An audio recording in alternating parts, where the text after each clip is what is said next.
This is the story of Seo Jun, where he grew stronger by farming and evolving his pets by giving them his special juice, making them thick. Oh, I mean, thick. What the Guys, my cat Theo, whom I found on the street, is really sick. He is having diarrhea and vomiting, so I was unable to upload a video. I hope you will understand. In the previous episode, we saw how Seo Jun slaughtered the crayfish and then cooked it with cherry tomatoes and corn, having a feast with his animal family. Meanwhile, on the second floor of the tower, the CEO of the gourmet company mercilessly slaughtered all the poor, innocent skeletons living in the village just because he was planning to farm Seo Jun's special cherry tomato. He successfully made a farm after slaughtering half of the innocent skeletons on the second floor. However, as he plucked the first cherry tomato and tasted it, he was left speechless as the taste was truly awful, like dog's shit. And the weird thing was that there was not a single seed in the cherry tomato, meaning they were gay. On the other hand, ox number 3 was secretly stealing onion leaves while Seo Jun was sleeping. Now the CEO was sitting in a hut inside the 38th floor, glaring at the cherry tomato that his team had grown on the second floor. With an annoyed face, he exclaimed that without any seeds, how could they reproduce the cherry tomatoes, let alone improve their breed? The taste was also terrible, like dog poop. Then his facial expression became a bit more serious,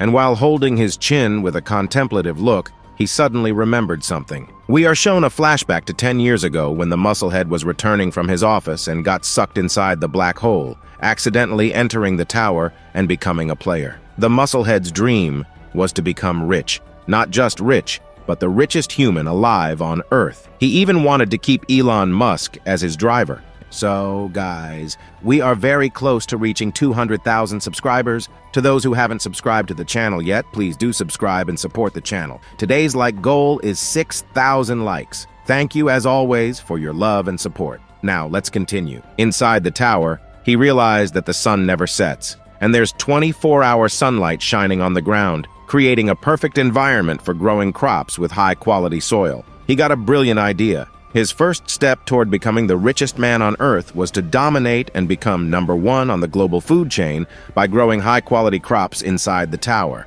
Then, after returning from the tower, he explained his dream to his dad, and although skeptical, his dad agreed to fund his dream. Then, he took all his father's company's money and started his project to grow crops inside the tower. He bought high-quality seeds and fertilizer, hired professional farmers, made them players, and guided them inside the tower for farming. But things didn't go according to his plan. After a few months, and repeated attempts to grow crops, not a single blade of grass sprouted on his farmland, let alone a crop. Seeing this, the musclehead was getting frustrated and desperate. He knelt on the ground, holding the soil, and started shouting, asking why. Even after investing all his father's company's money, trying hundreds of seedling methods, using high-quality seeds and fertilizers, and hiring professionals, not a single plant was growing. He was demanding answers while angrily gripping the soil. Then, after some time, an incident occurred. In the news, a report went viral stating that inside the tower, if hunters engaged in sexual activity,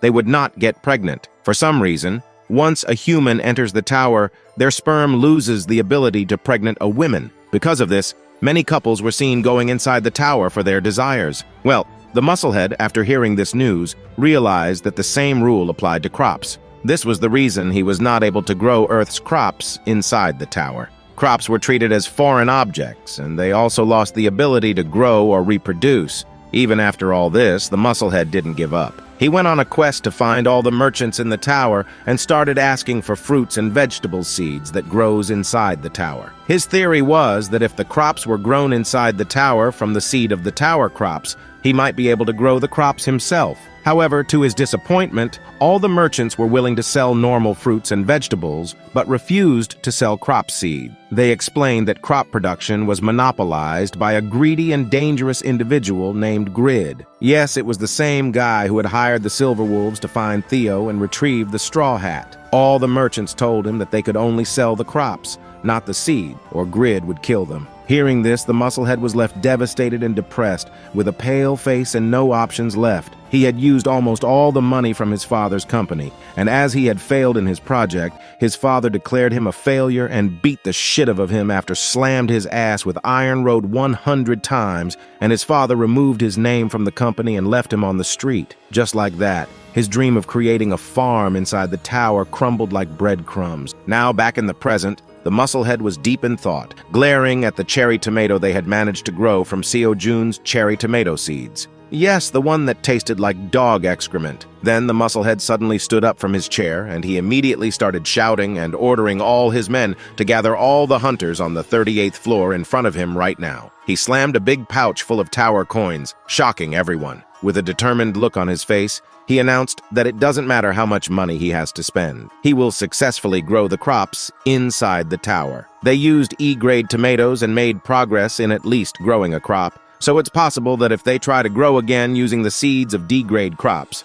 the results might be different. While glaring at the cherry tomato while holding it in his hand, he continued saying, "Everyone has only one mission, and that is to find that wandering merchant cat and buy each and every D-grade cherry tomato he is holding." Then, with a tight grip, he squeezed the cherry tomato and started laughing wickedly, saying he will definitely succeed in becoming the richest man on Earth, make Elon Musk his driver, and show his father that he is not a useless son. Meanwhile, Theo was happily returning to the cave, thinking he would finally be able to become Uncle Theo again. However, he noticed something weird. Onion leaves were scattered on the ground. To inspect, Theo picked up an onion leaf and realized it was indeed the plant Seo Jun had grown inside the cave. He questioned why these leaves were lying outside the cave, but he didn't get any answers. Theo decided to collect all the onion leaves and ask Seo Jun once he reached the cave. He started picking up the onion leaves from the ground one by one as he moved forward. Suddenly, he bumped into something really hard. When Theo looked upward, he saw a large ox with a peculiar expression, as if it was enjoying something. The ox appeared to be sucking on one of the onion leaves. As ox number 3 noticed Theo, he turned down and realized it was a wandering merchant. He asked if Theo needed anything. Theo, with an angry expression, pointed his finger toward ox number 3 and asked where he found that leaf he was munching on like a lollipop. Ox number 3, sitting casually with a casual tone, pointed his finger toward Seo Jun's cave and replied that he found these leaves lying on the ground, so he took them. Hearing this, Theo started shouting while pointing his finger toward ox number 3, saying there was no way the onion leaves were left or thrown recklessly on the ground. He had observed Seo Jun for months, watching him create useful things from these onion leaves, from footplates to bowls and even ropes. He had also seen Seo Jun wiping his ass with these onion leaves after taking a poop, so there was no way Seo Jun would have thrown them on the ground without any reason. Theo continued, expressing his outrage at ox number 3 for stealing these precious leaves. However, upon hearing this, ox number 3 became furious. He declared that Minotaurs were a proud and honorable clan, and they never stole anything. He slammed his giant hand on the ground, shaking the entire area and creating a huge hole. Theo was thrown high into the air by the impact, but managed to dodge the attack, saving himself from being smashed. Still seething with anger, ox number 3 growled with veins bulging from his head, stating that even though Theo was a wandering merchant, he would not hesitate to kill him if he dared to accuse ox number 3 of stealing these leaves. It was a direct attack on the Minotaur clan's pride. Theo listened in fear, trembling and wearing a worried expression. Then, gathering a little courage, Theo stated that he was not lying and that he was an honest merchant who never lied. He stood up with even more courage, determined to protect his pride. In a loud voice, while pointing his finger toward ox number 3, he suggested that they should go to Seo Jun and ask him if he had really thrown these onion leaves on the ground or not. This way, the matter could be resolved without fighting. For a moment, ox number 3 listened to Theo's newfound courage. Then, his angry eyes gradually turned more normal, and he replied that this was indeed a good idea. He was ready to go and ask Theo to take him to Seo Jun. Theo, filled with enthusiasm, began to lead the way to Seo Jun's cave. He requested that ox number 2 follow him and refrain from eating or doing anything with the onion leaves until they cleared things up with Seo Jun. Ox number 3 silently followed Theo. After a while, they finally reached the entrance of the cave. Theo walked forward proudly, feeling like he had done a great job. Ox number 3 wore an annoyed expression, glaring at Theo and wondering why Seo Jun would have thrown these precious and magical grass on the ground to rot. However, suddenly, Ox number 3, while holding his cheeks and with sparkling eyes, remembered that the Ox King had indeed instructed him to find out about the person who grew these magical grass. Now, he was about to meet that person, and he imagined the Ox King complimenting and rewarding him for his success. Lost in his daydream, he continued to follow Theo.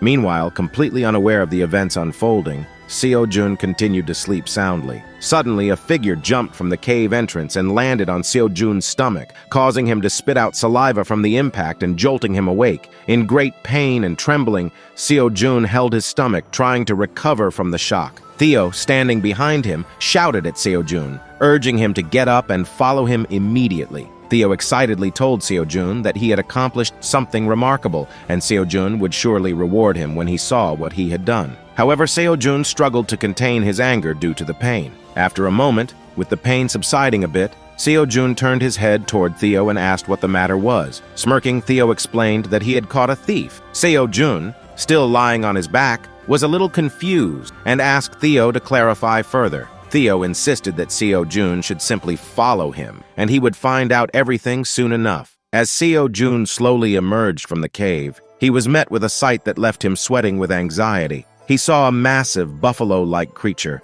resembling a monster, staring angrily at the cave entrance. Seo Jun was left speechless, his face paling as he observed the intimidating presence before him. In a shaky voice, he turned to Theo and asked who this formidable figure was and whether it was the thief Theo had mentioned. Theo, perched on Seo Jun's shoulder with an air of confidence, remained silent. As they both stepped outside the cave, Theo hopped down onto the ground and began pointing his finger at the massive creature, Ox number 3, while shouting that this was indeed the thief and that Seo Jun should scold him promptly. Seo Jun, still bewildered and unsure of how to confront the enormous buffalo-like creature, watched in confusion. Theo hurriedly retrieved the onion leaves that Ox number 3 had taken and claimed as stolen. He presented them as evidence, insisting that Seo Jun needed to scold the creature for his actions. Seo Jun then realized that these were the onion leaves he had spread on the peanut seed farm to lock in moisture. Ox number 3 defended himself, shouting loudly that he had merely picked them up from the ground as they appeared to have been discarded and useless to anyone. He adamantly declared that he was not a thief. Using his observational skills, Seo Jun deduced that this massive creature was the Black Minotaur, the same one the mama bear had warned him about. It became clear that this creature had also been responsible for stealing corn leaves from the peanut field and creating large holes in the farm during the blue moon. As Seo Jun was lost in deep thought,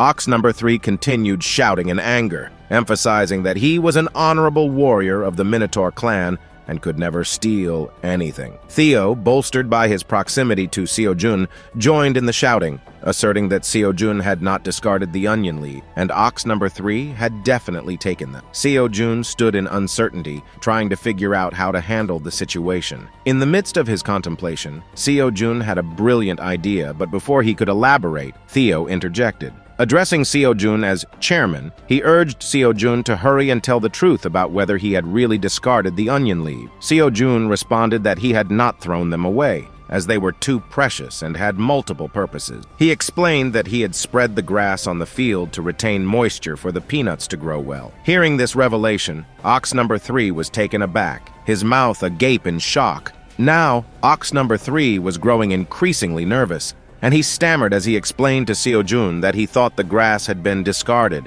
which was why he had taken it. He began to berate himself, questioning how he, a proud Minotaur, could have mistakenly taken something that didn't belong to him. He then humbly apologized to Seo Jun, acknowledging his error in taking the grass. However, Seo Jun had his own devious plan in mind. With a sly smile and folded arms, he responded to Ox number 3, stating that mere words of apology would not suffice. He reminded Ox number 3 that he had not only stolen this time, but had also previously destroyed his farm during the blue moon. Seo Jun extended his hand confidently and declared that Ox number 3 would have to compensate him with 100 tower coins, as his business had suffered due to Ox number 3's mistake, and this was the price he had to pay. So guys, with this, the episode ends here. Please leave a pink heart in the comments and write next part. Thanks for watching. Bye.